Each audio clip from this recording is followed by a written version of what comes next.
Must be Monday night. Kevin Peterson joining us all. We're international. So Kevin Peterson's down in Costa Rica, and Jay Staples is here in Dallas, Texas. And we're doing Family Matters with Kevin Peterson. How are you, Kevin? Hola, Jay. K Tall. See what I did there?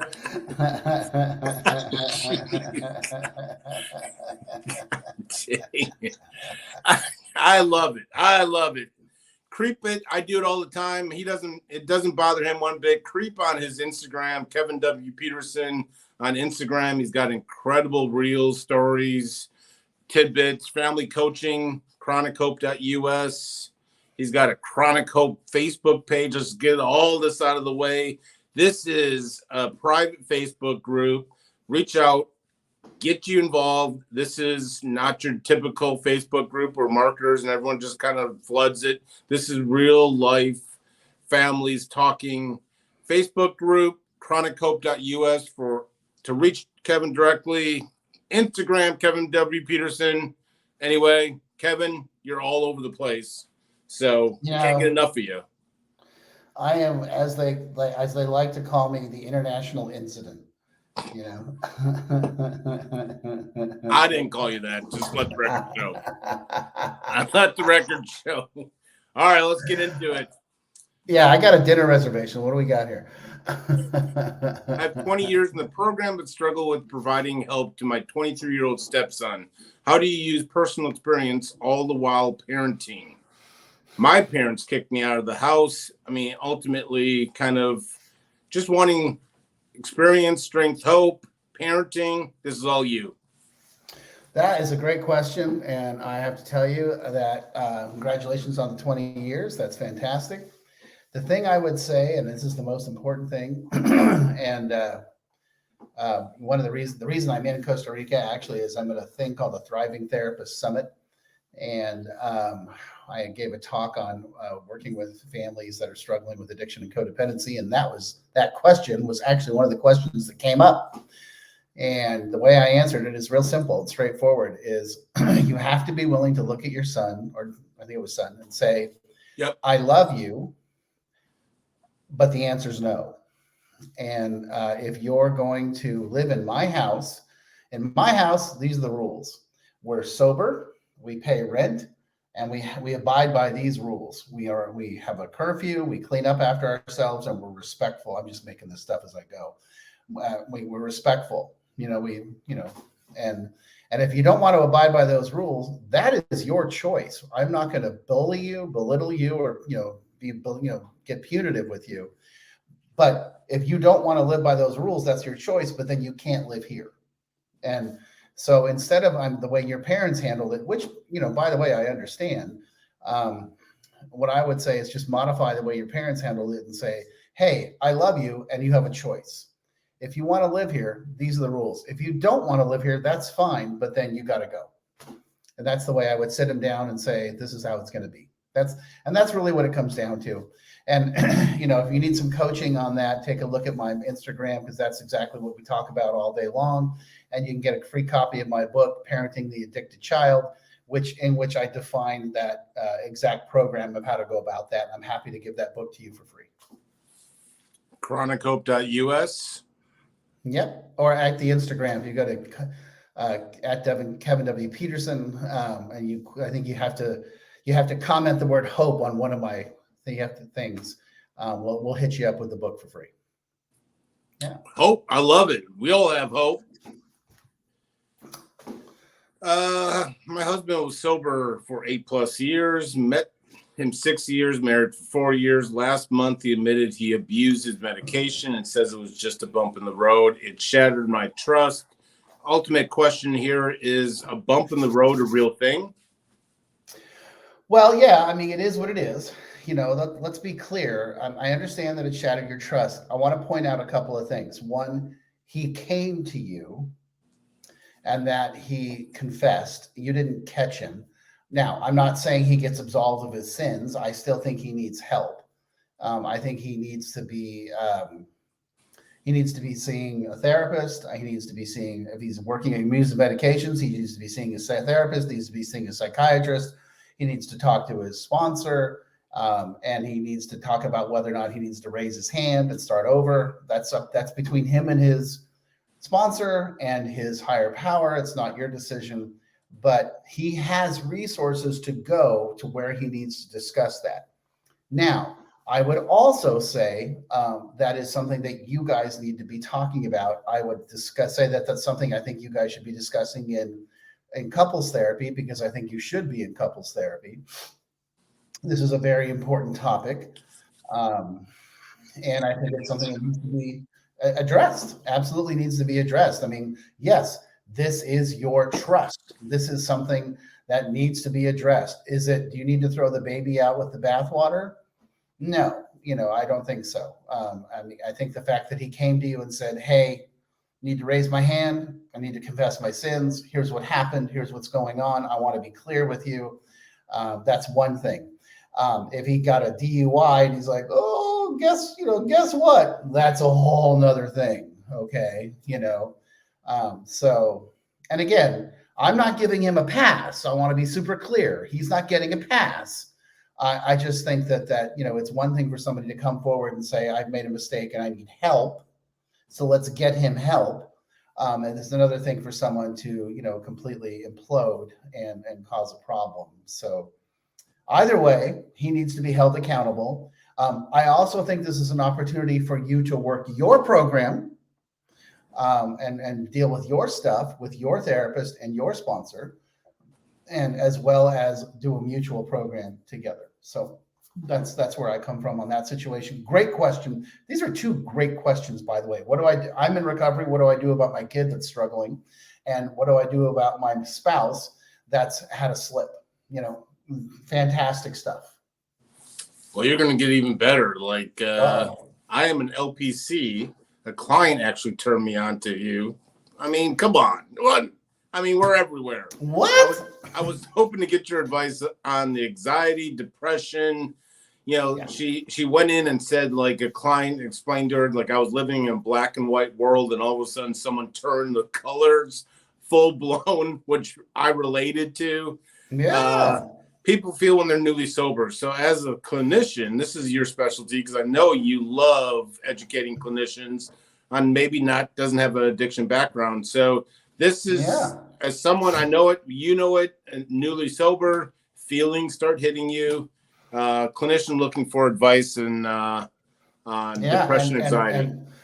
And big shout out, kudos to the LPC for actually asking for help from this situation where you're talking to someone who is a licensed therapist and someone who's in long-term recovery.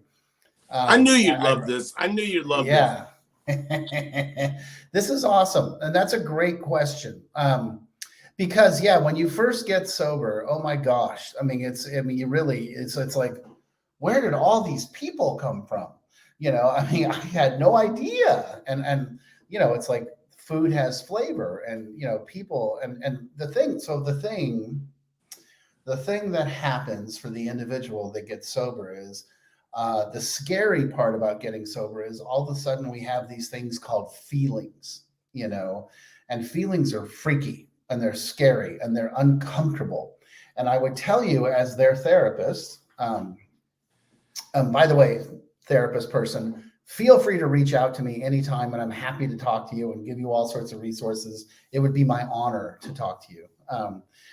But so one of the things that happens to us is we have all these feelings, and what can happen is if we're not careful, the feelings can get in control and take charge, and that's one of the biggest problems. It's one of the biggest causes of relapses of people in new sobriety is trauma can take over.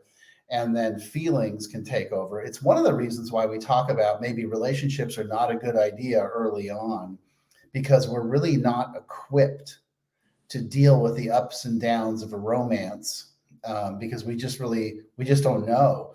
So therapist person that's asking the question, one of the things we say, one of the legends we talk about in recovery is when you get sober. So I got sober at 27. You pick up you start back at the age you were when you started drinking. So I started drinking and doing drugs when I was 13. So theoretically, when I was 27, I was emotionally 13, which was about right. That's about how I was behaving. And that's kind of where I was at emotionally. So for me to be in a 27-year-old man's body running around at like a 13, 14-year-old emotional maturity level was just about how I was behaving, and so I had a lot of growing up to do. So it's okay as the therapist for you to say, like, this is really weird. This person's really acting like they're in high school. Yeah, well, that's normal. And so the depression, the anxiety, the ups, the downs, the kind of the kooky, crazy behavior, right? Because we've been riding a roller coaster and we've been using drugs and alcohol to medicate that roller coaster. And now we don't have the medication. I would also say be careful and resist the temptation to throw them to a psychiatrist and immediately get them medicated.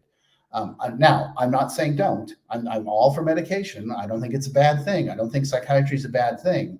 I just say be conservative, because a lot of times when sobriety, we kind of need to learn how to work things out to a certain degree. So I'm all for medication. I'm not one of those people. I just think we need to be conservative.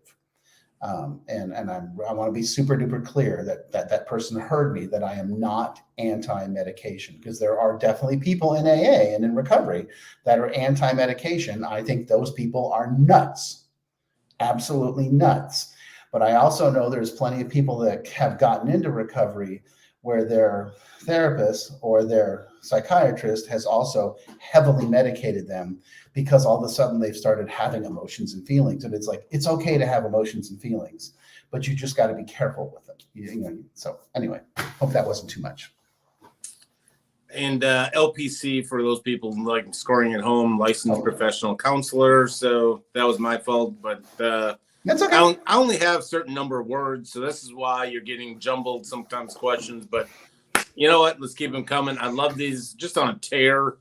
How do you forgive your daughter for all the things she has done in her addiction? At a family program, we were told that our daughter sold herself for sex, committed felonies, and many more things. First off, I mean, I'm reluctant here. I don't want people to get scared by going to family program. I've heard it from families saying, like, I don't want to hear it. I mean, whatever. Kudos to mom and dad for going down to the family program. You will get a lot more from the family program. This may be a fear of yours, but we can get through these fears. I just want to say kudos, mom and dad, for going down to the family program and engaging in your loved ones, your daughter's recovery and foundation. But Kevin, overriding theme to how do you forgive? Well, that's a good question. I mean, that's a heavy duty one right there. Yeah. That's why we pay you this is why I just serve them up and then leave it alone. Away we go. Here's the thing. Okay, so here's the thing. Here's what I would say to the family. Thank God she's still alive, because someone that gets involved in that level of stuff could easily not be. And the good news is that she's alive, and that she could be in a position, she's in a position where she can heal from that, and that there's going to be a long road ahead of her, and there's a lot of work to do. But she's in a place where they're helping her, and they're helping her take care of that. So I'm also very sorry to hear that. It's just terrible. I would say that this is the kind of thing that where mom and dad, this is kind of, again, shouts out to me that mom and dad need to be doing their own work. Again, doesn't necessarily have to be 12-step work, but they need to be seeing their own therapist, working on this, specifically trauma and grief and loss, because that's exactly what we're talking about here. That's the question that they're asking is I understand what they're asking is how do we forgive her, but what they're really asking is how do we deal with the grief and the loss and the trauma of finding out that this is where our daughter's addiction has taken her, because that's how, is that you work with a therapist that specializes in grief, loss, trauma, and that's how you get to that space where every time you look at your daughter, that's not what you see. What you see is somebody that's come through this, that's alive, and that is going past this. And I understand that.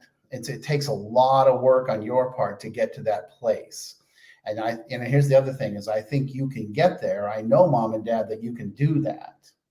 And I know it's going to be long, it's going to be hard, but I know that you can do that because that's going to be integral in your recovery. And it's also going to be integral in her recovery. Because if she senses that every time you see her or engage with her, that that's what you see, that's going to shame her back into her world. So that's where that whole family system dynamic comes into place, where the whole family has to recover. We can't have the family saying, we're all over here and she's over there because she's the scarlet lettered woman, So that's why this has to be a family recovery environment, a family recovery situation. But and you're right. Kudos for Mom and Dad going to the program. Kudos for getting her sober. Kudos for her having the courage to stand up and say, hey, I need to let you know what happened. I need to let you know what's going on. And I would say honor her for what she's doing. And the way you honor her is by taking care of yourselves and by going and getting help yourselves. And if that doesn't make any sense, you contact me and I'll spend more time helping you understand that and walk you through that. And I know it's going to be hard. I don't expect this to be easy. I know it's going to be tough.